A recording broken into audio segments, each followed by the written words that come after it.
अभी हम next test series शुरू करने वाले हैं, तो बिना देर किए हुए अभी शुरू करते हैं। तो क्वेश्चन बोल रहा है कि दो समरूप त्रिभुजों की भुजाएं 4:5 के अनुपात में हैं, तो इन त्रिभुजों का क्षेत्रफल का अनुपात होगा। क्या बोल रहे हैं कि दो समरूप त्रिभुजों की भुजाएं 4:5 के अनुपात में हैं, तो इन त्रिभुजों का क्षेत्रफल का अनुपात होगा।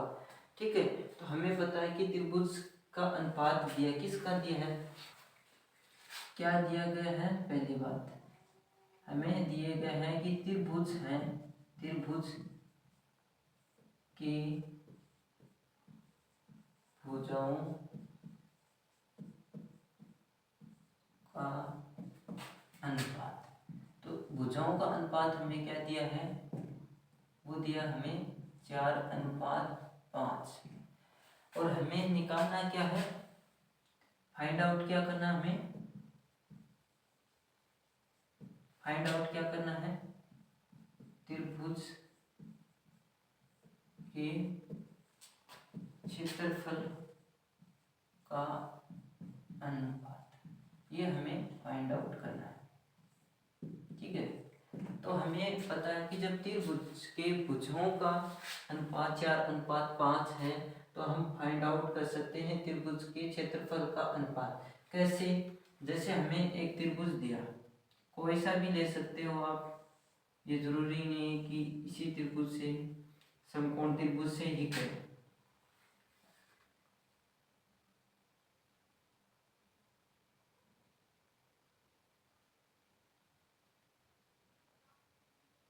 ठीक है, हम क्या करते हैं, समबाहु त्रिभुज का यूज करते हैं, समबाहु त्रिभुज का, समबाहु त्रिभुज का। अब हमें पता है कि समबाहु त्रिभुज कौन सा त्रिभुज होता है, वह त्रिभुज जिसके कोणों का मान क्या हो, 60 डिग्री, 60 डिग्री और 60 डिग्री। बट इसकी सभी की सभी भुजाएं क्या होती हैं, जैसे 4 सेंटीमीटर 4 सेंटीमीटर, जैसे इसमें अनुपात में दे रखी है तो 5:5, इस प्रकार इसकी भुजाओं का अनुपात हो जाएगा। ये हमारे पास कोई त्रिभुज है ए बी सी। ठीक है, अब हमें पता है कि समबाहु त्रिभुज का जो क्षेत्रफल क्या होता है, वो होता है √3/4 इंटू भुजा स्क्वायर, ये होता है। तो हम क्या करते हैं, हमें अनुपात में कोई चीज पूछी है तो हम पहले क्या करते हैं, अनुपात में पूछी है तो हम कहते हैं कि चार भुजा वाले त्रिभुज का क्षेत्रफल बटे 5 भुजा वाले त्रिभुज का क्षेत्रफल, ये हमें क्षेत्रफल निकालना है। अब हमें पता है कि जब ये बनता है तब हमारे पास अनुपात बनता है। अब हमें पता है कि 4 भुजा वाले त्रिभुज का क्षेत्रफल क्या होता है, √3/4 इंटू भुजा का स्क्वायर। ठीक है, अपॉन 5 भुजा वाला का होता है √3/4 इंटू भुजा का स्क्वायर बराबर हम लिखेंगे √3/4 अपॉन √3/4 इंटू भुजा कितनी है, 4 का स्क्वायर इंटू 5 का स्क्वायर। तो अभी देखो ये इससे गया तो यहाँ पर हो जाएगा 4 चौक 16 और बट्टे 5 25। तो जब हमें क्षेत्रफल का अनुपात पूछता है तो क्षेत्रफल का अनुपात क्या आएगा, 16:25। ये हमारा क्षेत्रफल का अनुपात आ जाएगा।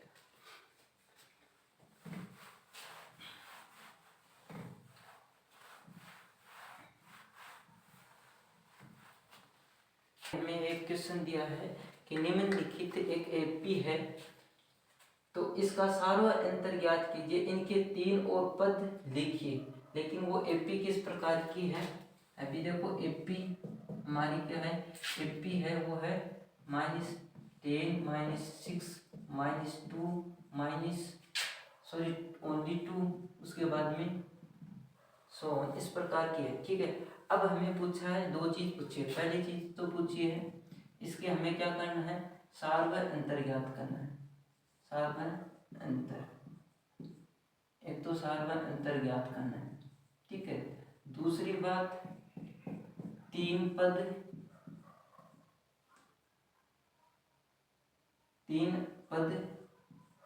और लिखने, 3 पद और लिखने हैं।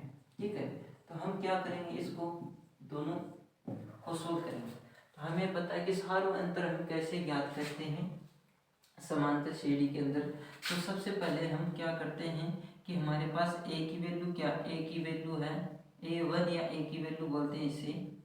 ठीक है, तो वो है -10।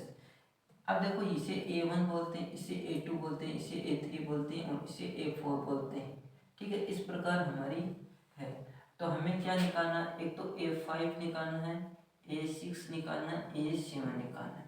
3 पद हो गए 5 6 7 ये निकालने। अब मैं क्या करता हूँ, d निकालने की कोशिश करता हूँ। तो d निकालने की कोशिश करता हूँ तो d का सूत्र कहता है a2 - a1। अब d निकालूंगा तो a2 कितना हो जाएगा, a2 -6 माइनस ब्रैकेट -10। ठीक है, बराबर -6 माइनस माइनस प्लस का 10। तो d बराबर हमारा क्या आ जाएगा 4। तो d बराबर 4 आ गया। अब हमें पता है कि जब d बराबर 4 आता है जो d होता है वो प्रत्येक में क्या होता है, सेम होता है।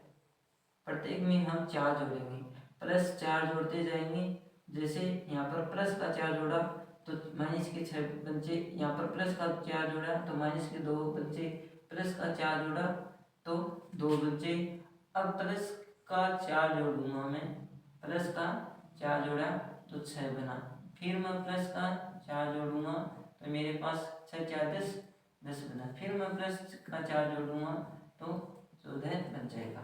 तो हमारे पास a5 कितना बना, a5 बना 6 और a6 कितना बना 10 और a7 कितना बना 14।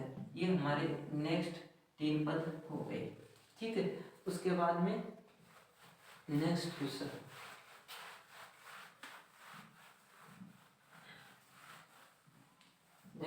कहता है कि x पर वह बिंदु ज्ञात कीजिए जो 2 -5 और -2 9 से समदुरुस्त हो।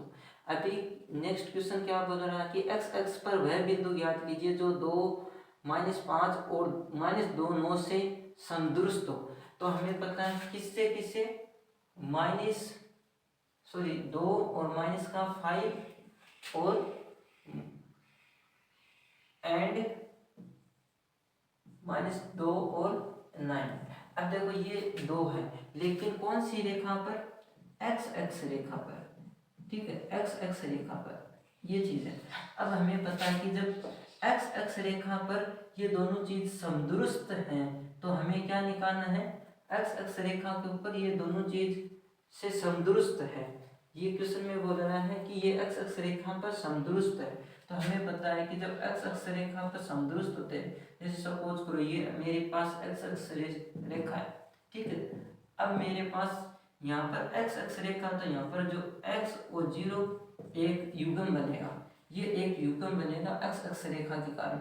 अब मैं क्या करता हूँ, चेक करता हूँ कि ये 2 बिंदु हैं। ठीक है, P और Q, इसे मैं O मानता हूँ। ठीक है, अब मैं चेक करता हूँ कि ये इस बिंदु से अगर सेम है दूरी पर, ये दोनों दूरी बराबर हो जाए। ठीक है, इक्वल हो जाए।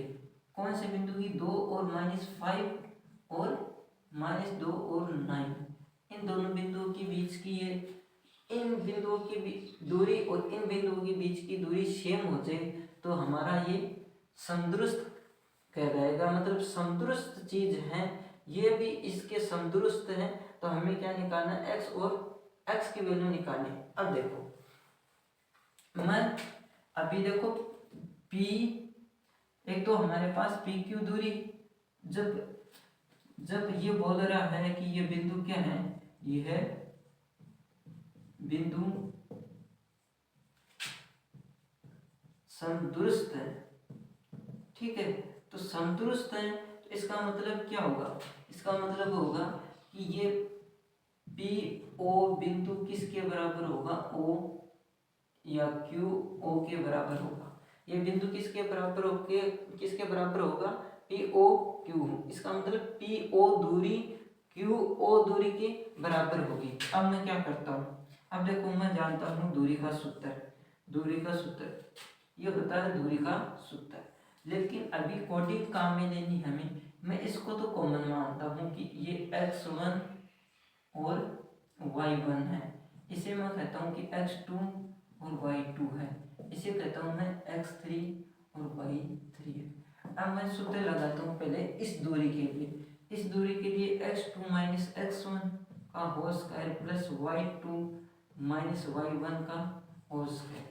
इस दूरी के लिए मैं लगाता हूँ x3 माइनस x1 का whole square plus y3 minus y1 का होल स्क्वायर। ये मैंने दूरी के सूत्र लगा दिए। इसके बाद में मैं क्या मान रखता हूँ, ठीक है, मान रखता हूँ तो मैं क्या करता हूँ, अभी वैल्यू पुट करता हूँ।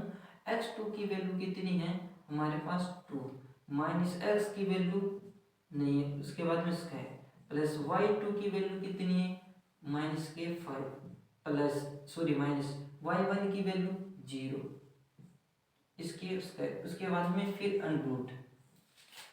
x3 की वैल्यू क्या है माइनस का 2 और माइनस x1 की वैल्यू है x का स्क्वायर प्लस y3 की वैल्यू क्या है 9 और माइनस y1 की वैल्यू 0 का स्क्वायर। अब इन चीज़ों को मैं सोल्व करता हूँ, क्योंकि ये दूरी इस दूरी के बराबर है, तब मैंने क्या लिया, बराबर ले लिया।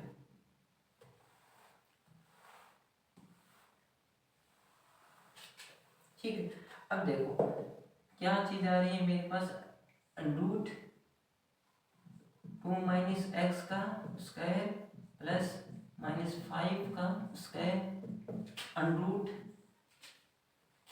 माइनस कॉमन ले लेंगे तो प्लस में हो जाएगा, तो 2 प्लस एक्स का होल स्क्वायर और प्लस 9 का होल स्क्वायर। अब देखो ये चीज हमारे पास आ रही है। अब मैं क्या करता हूँ, ये चीज जब दोनों अनरूट में है तो अनरूट से अनरूट ऑटोमेटिक हट जाएगा, तो हमारे पास इधर बचेगा 2 माइनस एक्स का होल स्क्वायर और माइनस 5 का होल स्क्वायर बराबर इधर बचेगा 2 प्लस एक्स का होल स्क्वायर प्लस 9 का होल स्क्वायर। अब मैं इस होल स्क्वायर को खोलता हूँ तो 2 का 4 plus x square minus 4x और प्लस 25, इस स्क्वायर को खोला, इसको खोलता हूँ 4 plus x square plus 4x plus 9 81। अब देखो ये आ गया। अब मैं क्या करता हूँ, जो कॉमन चीज है ये एक्स स्क्वायर है, इधर लेके आऊँगा तो माइनस में हो जाएगा, ठीक है। अभी ये 4 है, ये 4 इधर लेके आऊँगा माइनस में हो जाएगा, दो चीज। अब देखो इधर क्या बचा, माइनस 4x प्लस 25 और इधर बचा प्लस का 4x और प्लस के 81। अब मैं क्या करता हूँ, इस x को इसको इधर लेके आता हूँ तो माइनस के 4x और माइनस के 4x हो जाएंगे 81 और माइनस इधर प्लस के इधर जाएगा 25 हो जाएगा। अब देखो 4 4 8x किसके माइनस के बराबर। मैं क्या करता हूँ 81 में से 25 निकालता हूँ, तो 81 में से 25 निकाला कितना बचा, 81 में से 25 तो 10 में से 5 गया 1 तो 6 6 5 11 और 3 गए तो 56। अब देखो मेरे पास इधर बचे 56। अब मैं क्या करता हूँ, इस 8x को ऐसे लिख लेता हूँ और -56 लिख देता हूँ। अब 8 × 7 तो 56 होता है, ठीक है। तो मैं क्या करता हूँ, इधर x की वैल्यू निकालने की कोशिश करता हूँ। तो 56/8, तो 8 × 7 56, तो x बराबर 8 × 7 56 होते हैं। तो हमारे पास x की जो वैल्यू आएगी वो कहेंगे, ये जो ऐसा कॉम्पोनेंट लिया, युग्म लिया था हमने, निर्देशांक लिया था, उसमें इसे हम लिखेंगे 7 और 0 लिखेंगे। ये हमारे पास युग्म नया बन जाएगा x की वैल्यू जब आ जाएगी। उसके बाद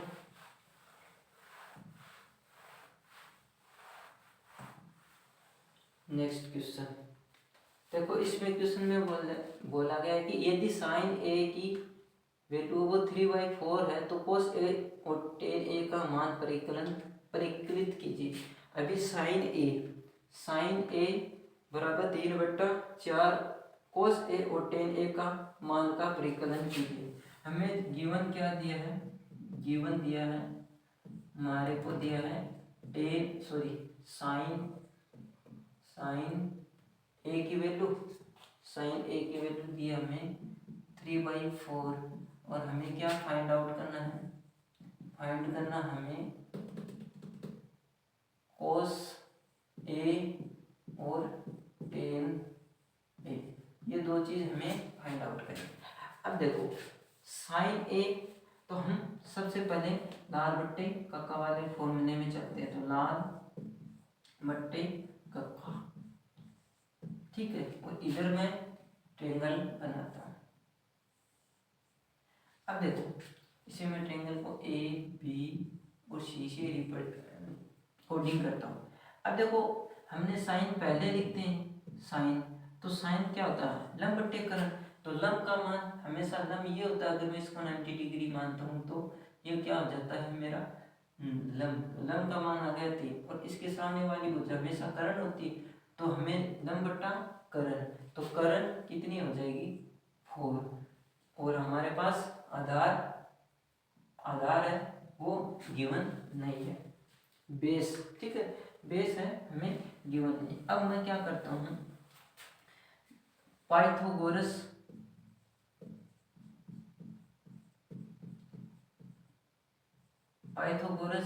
प्रमेय का यूज करता हूँ। पाइथागोरस प्रमेय हमें क्या करती है, पाइथागोरस प्रमेय ये कहती है कि कर्ण स्क्वायर बराबर होता है, क्या होता है, कर्ण का स्क्वायर किसके बराबर होता है, आधार के स्क्वायर प्लस लंब के स्क्वायर के बराबर होता है।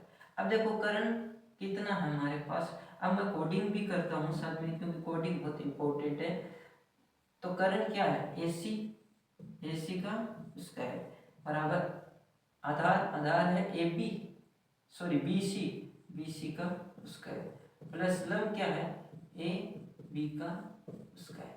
अब देखो हमारे पास जो चीज गिवन है उसको मैं लिखता हूँ, ये हमारे पास 4 का स्क्वायर AC, BC क्या है, BC है आधार, तो BC अभी गिवन नहीं है, तो मैं ऐसा लिखता हूँ, प्लस A और AB है 3 का स्क्वायर। मैं क्या करता हूँ, अभी देखो 4 चौक 16 और BC का स्क्वायर प्लस 3 3 9। अब मैं क्या करता हूँ, BC स्क्वायर निकालने की कोशिश करता हूँ, BC स्क्वायर, तो मैं क्या करता हूँ 16 में से 9 निकालता हूँ। अब आपको पता है कि जब मैं BC का स्क्वायर 16 में से 9 निकाला तो BC कितना हो जाएगा, BC का स्क्वायर बचेगा 7, ठीक है। अब मैं BC को लिखता हूँ यहाँ पर, ओनली हमें BC चाहिए, तो इधर ऑटोमेटिक रूट लग जाएगा, तो 7। अब जो BC की वैल्यू आ गई वो हमारे पास आ गई √7। अब मैं क्या करता हूँ, हमें ये चीज दी हुई थी, ठीक है। अब देखो हमें जो चीज पूछी है वो, अब ये हमारे पास जब तीनों वैल्यू आ गई तो हमें कोई सा भी फंक्शन के बारे में पूछ सकता है कि भाई टेन कोस कुछ किसी के बारे में। अब फिर मैं एक बार लाल बट्टे कक्का में जाता हूँ, लाल बट्टे कक्का। अभी देखो ये तो साइन था, ये कोस था, ये टेन था। अब देखो सबसे पहले मेरे को पूछा है कोस ए बताइए, तो कोस ए क्या है? कोस ए कोस आधार बट्टे कर्ण, आधार बट्टे कर्ण। अब मैं आधार बट्टे कर्ण की कोडिंग क्या लिखूंगा? आधार बेस बी सी, तो बी सी बट्टे कर्ण ए सी, ए सी। अब देखो अब मैं यहाँ पर बी सी अपॉन ए सी निकालता हूँ, तो बी सी कितना है मेरे पास? √7 और ए सी है 4, जो क्या है? तो ये हमारे कोस ए की वैल्यू हमारे क्या हो जाएगी? √7/4 हो जाएगी। ये हमारे पास कोस ए की वैल्यू हो जाएगी। अब मैं क्या करता हूँ? टेन ए की वैल्यू निकालता हूँ, ठीक है। तो टेन ए की वैल्यू कैसे निकलेगी? तो टेन ए की वैल्यू हमें पता है कि टेन के लिए लंब बट्टा आधार होता है, तो लंब बट्टे आधार लेके चलता हूँ, ठीक है। लंब बट्टे आधार में लिखता हूँ, इसकी कोडिंग करता हूँ। हमें इसे टेन निकालना है, टेन ए को मैं क्या करता हूँ? लंब बट्टे आधार मानता हूँ। अब लंब का मान हमें पता है, लंब ए बी, कोडिंग के हिसाब से ए बी अपॉन आधार बी सी, बी सी। अब देखो मैं यहाँ पर टेन ए बराबर क्या हो गया? A B upon B C. अब देखो टेन ए निकालता हूँ, तो ए बी की वैल्यू कितनी है? ए बी की 3 और बी सी की √7, ठीक है। तो ये वैल्यू किसकी आ जाएगी हमारे पास? टेन ए की। ये वैल्यू आ जाएगी हमारे पास टेन ए की।